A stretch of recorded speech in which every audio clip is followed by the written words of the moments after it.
Before we begin the course, let's download Python. Go to python.org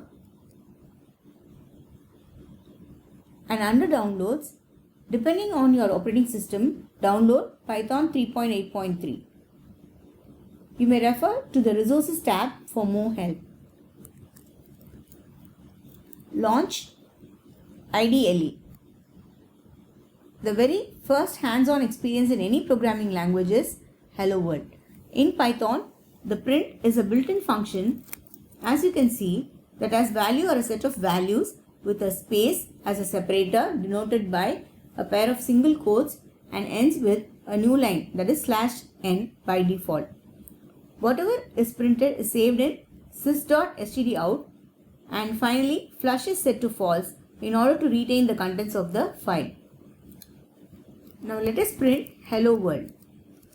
Type print Hello World. So you get Hello World.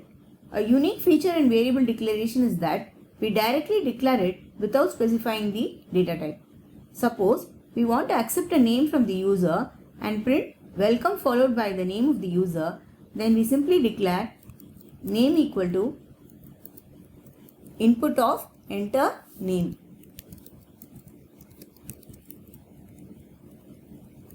Here name is a variable, but we need not specify the data type as a string. On hitting enter, we get enter name, so you give Harry. Next, to print this name along with welcome, we type print welcome, comma name. Here, since comma is already a default space in Python print function, we give welcome within quotes followed by name of the user. So we get welcome Harry. The next time the user inputs a different name, the print statement will include the new name. This is what we see when we log into any application such as Gmail or Udemy. Next, let's see how to modify the separator. We saw that space is a default separator. We can alter it to be any other character by saying sep equal to that character. Likewise, how the list of values terminate can also be specified using the end parameter in the same manner. Suppose we want to label two columns as column 1 and column 2 separated by a pipe. Then we say print column 1, comma column 2, comma sep equal to pipe, comma end equal to pipe.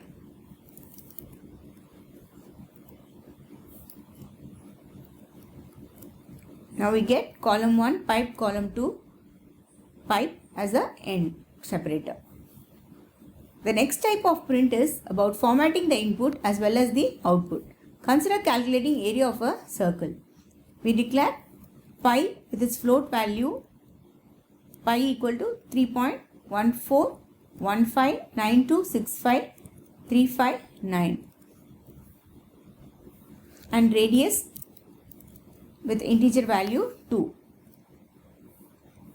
Observe that both variables differ in the data types, but the data types are not specified. Print area of circle with radius %f is colon %5.2f percentage within braces radius comma pi star radius double star.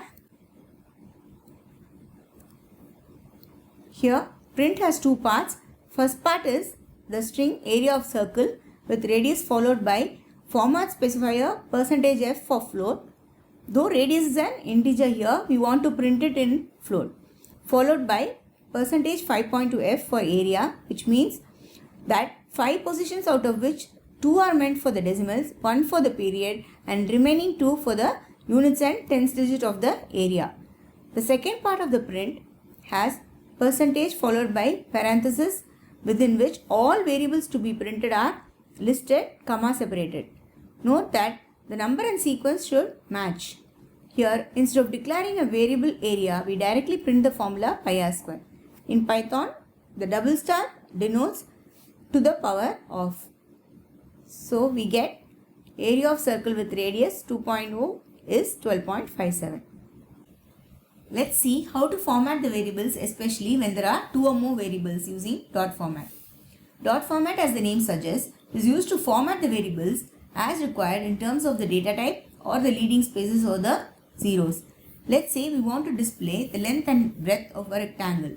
Type print length is within curly brace L:(f) for float, comma, breadth is colon within curly brace B:(2D) to D for the integer, dot format, open parenthesis L equal to 2.5, comma, B equal to 3.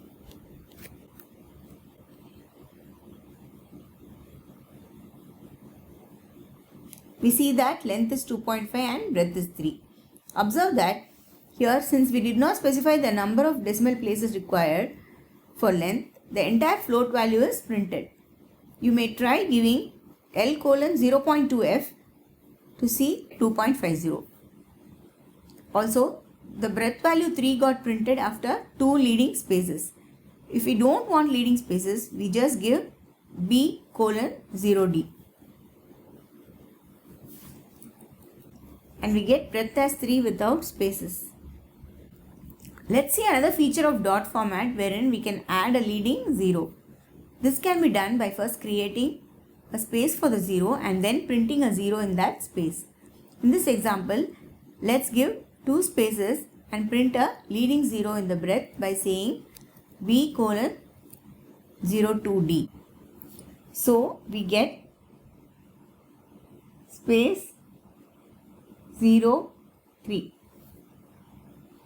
Suppose for every 1000 of a given number, you want to separate the value using commas, which is often required in displaying currency. We can make use of the dot format. Let x equal to 1 lakh. All you need to do is print formatted value of x is within curly brace colon comma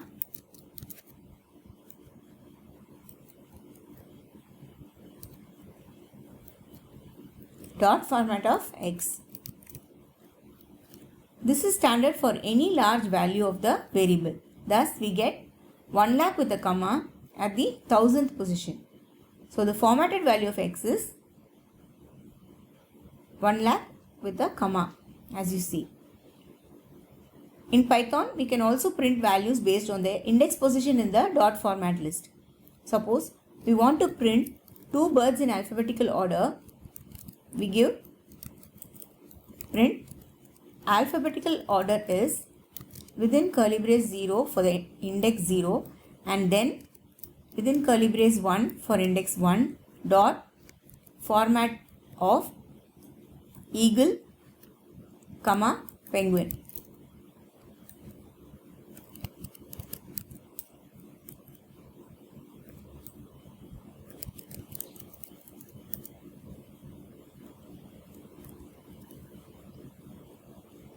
We get alphabetical order is eagle and then penguin. Indexing in Python begins with 0. So, eagle corresponds to 0th index and penguin corresponds to the index 1. It is even possible to change the index values as print alphabetical order is within curly brace 1 and then 0 dot format of penguin comma eagle. We get the same output here. Finally, dot format is also used to remove any special characters from a given set of digits in combination with characters as in the case of IP address and unique IDs. Let ID equal to 111_222_333. To retrieve only the numbers here, we say print within curly brace colon -9 dot format of ID. Here minus indicates negation and 9 indicates number of digits required. So we get 111, 222, 333. Note that Minus removes any special character other than the digits.